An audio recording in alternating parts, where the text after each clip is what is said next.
আসসালামু আলাইকুম। আজকে আমরা সেট ও ফাংশনের একটি গুরুত্বপূর্ণ সংক্ষিপ্ত প্রশ্নের সমাধান করব। প্রশ্নে F of x equal to x cube minus 2x plus 3 দেওয়া আছে। প্রশ্নে এফ অফ মাইনাস 3 নির্ণয় করতে বলছে। তো এটা কিভাবে করবা লাগবে, দেওয়া আছে F of x equal to x cube minus 2x plus 3। আমাদের বের করতে হবে হচ্ছে এফ অফ মাইনাস 3। লেখো এফ অফ মাইনাস 3। এখন এক্স এর জায়গায় আমরা ইনপুট কি নিলাম -3। তার মানে আমাদের এই ফাংশনে যে যে জায়গায় এক্স আছে প্রত্যেক জায়গায় এক্স এর বদলে কি বসাই দিতে হবে -3। তাহলে এক্স এর জায়গায় -3 বসাও।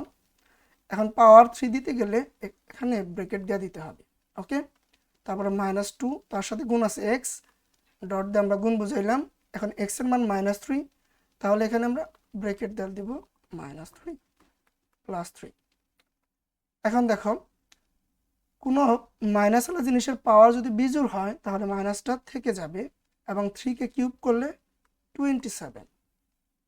এখন এই দুইটা গুণ করো, -3 আর -2, মাইনাসে মাইনাসে কি হবে প্লাস, কারণ গুণ ও ভাগের ক্ষেত্রে চিহ্ন কি হলে প্লাস হয়ে যায়।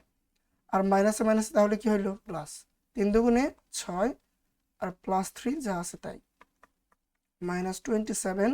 এই দুটা যোগ করলে কি হবে +9। মাইনাস করো 27 থেকে প্লাস মাইনাসে মাইনাস করলে কত থাকবে -18।